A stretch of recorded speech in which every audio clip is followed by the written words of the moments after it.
Hello, my name is Amanda Fox, and this is my critical assignment, The Physiological Aspects of Sports and Exercise.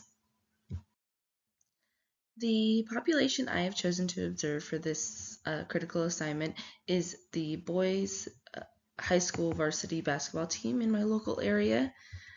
This population consists of high school students aged from 16 to 18 years old who are members of the varsity basketball team. They form a diverse group with varying backgrounds and skill levels, all united by their engagement in high school basketball. Within the team, I observe players in various positions, including point guards, shooting guards, small forwards, power forwards, and centers. By focusing on the different positions and this approach, it will enable a comprehensive understanding of how the different roles and responsibilities within the sport influence a player's physical and mental development. High school basketball is a very popular sport, but it's also an activity that it profoundly influences the lives of numerous young athletes. Participation in basketball demands physical agility, strategic thinking, and teamwork. And by observing this population, it offers valuable insights into the developmental stages of these skills and the impact of competitive sports in adolescence. As we delve into the world of 16, 18-year-olds in high school students who are part of the varsity basketball team, I'll start with this first section, which focuses on the physical, social, and family environments that shape their experiences. First, we have a diverse group of passionate young athletes, each bringing unique skills and backgrounds to the team. The physical environment they train in plays a significant role in that development. Our basketball courts are the ones that I observed. The training facilities and gyms were all in excellent condition and well-maintained surfaces, clean floors, clearly marked boundaries on the court. The equipment, including the hoops, nets, and training apparatuses, undergo regular inspections to ensure optimal performance.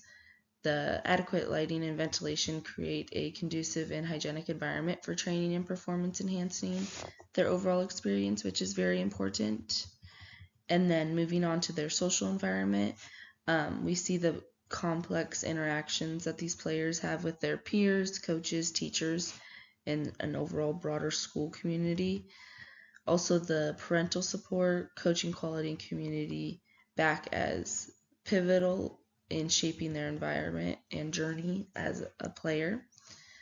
The parental involvement provides essential emotional and financial support, greatly influencing motivation and performance.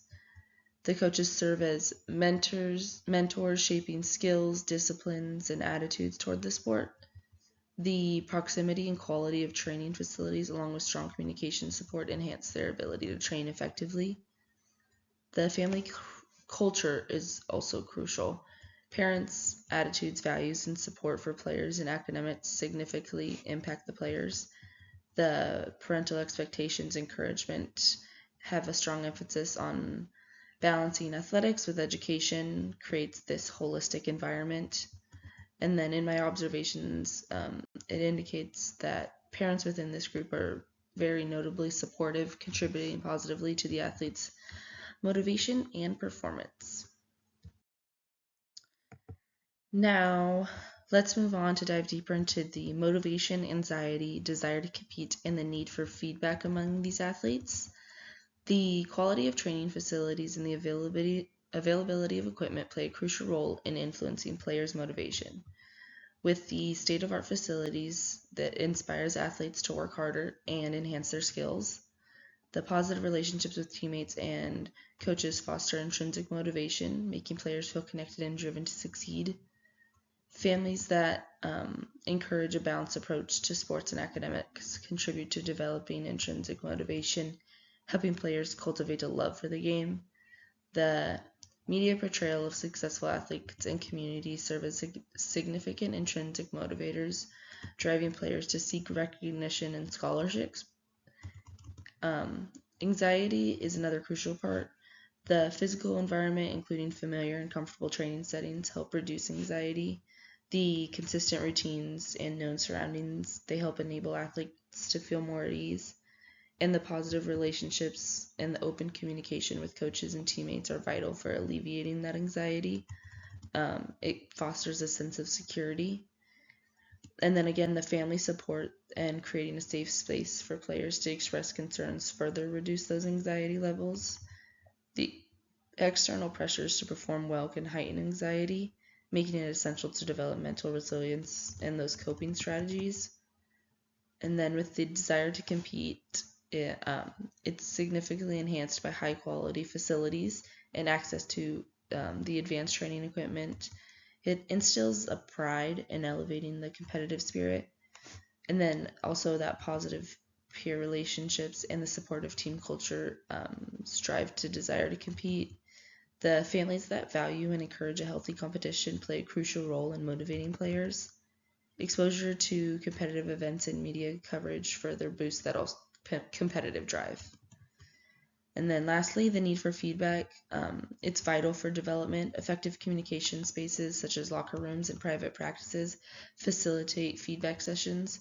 And then those regular huddles during games allow for real-time adjustments, while personalized guidance during practice is also essential.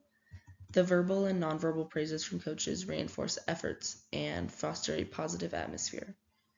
Constructive feedback from peers, mentors, and family support help players process and integrate feedback effectively, which helps overall contribute to their growth.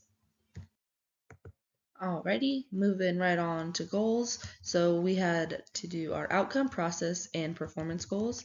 My outcome goals include my long-term and short-term. So the long-term was finish the season ranked in the top 3 of the district division, and my short-term was achieve a winning streak of at least 5 consecutive games.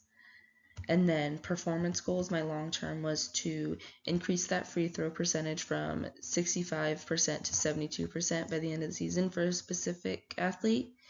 And then a short term goal would include that each player at least scores 10 points in the next 3 games. And then the process goals is the long term of reducing opponent shooting opportunities by 5% each game until the end of the season, as well as the short-term goal is having specific players squaring up to the basket and releasing the ball at the peak of their jump.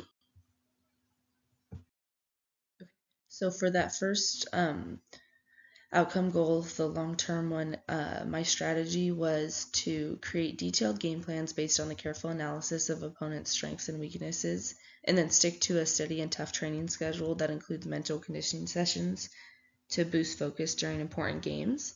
And then for the short-term goal for the outcome, I put to my strategy is to create specific game strategies for upcoming opponents and hold regular team meetings to review performance and plan strategies and use motivational techniques to keep the team morale high and maintain a winning mindset. And then moving on to the process goals, the long-term strategy is have each player practice at least 1,000 3-point shots every month to improve shooting accuracy, and then using video analysis to fine-tune individual shooting techniques, and encourage visualization techniques to build confidence and focus at the free throw line. And then also the team manager would track those free throw percentage stats after each game and calculate the year-to-date average since it's our long-term goal.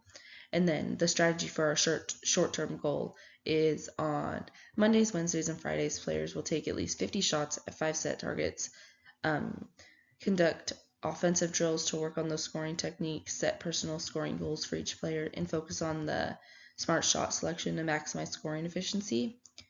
And then moving on to our performance goals strategies for the long-term goal, it is to work on defensive drills, analyze game footage to identify the counter opponent's offensive moves, and promote strong on-court communication to effectively disrupt opponent's scoring attempts. And then for the short-term goal, I wanted to include form shooting drills that focus on proper foot placement and shooting mechanics, practice jump shots from various spots on the court, and give immediate constructive feedback to help players improve their shooting form.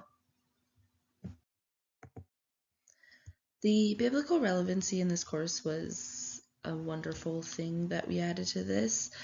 Sport as an institution of society significantly impacts self-perception, motivation, cooperation, and competition. Engaging in physical activity enhances self-esteem and body image, contributing to a positive self-perception that aligns with the biblical belief of a unique purpose designed by God. Motivation driven by intrinsic and extrinsic factors is fostered through goal settings, self-discipline, and the encouragement to serve others, as taught in the biblical teachings of Philippians 2:13. Cooperation in sports emphasizes teamwork and mutual support, echoing biblical themes of unity and fostering a sense of community. Competition drives individuals to excel, teaching resilience and humility that aligns with the biblical call to run the race with perseverance. And I thought another quote from Hebrews 12:1 helps to prove that. And then balancing competition with humility ensures a servant-hearted attitude with achieving goals. Physical activity not only improves mental and physical well-being, but also fosters values that help individuals discover and live their purpose in line with these biblical teachings. From this class, I gained a profound appreciation for understanding the sociological and psychological impact of physical activity on humans. We delved into essential psychological factors such as self-perception, motivation, cooperation, and competition, using these concepts to highlight the roles of sports as a vital institution in society. One of the most intriguing topics for me was learning about arousal and the power of imagery.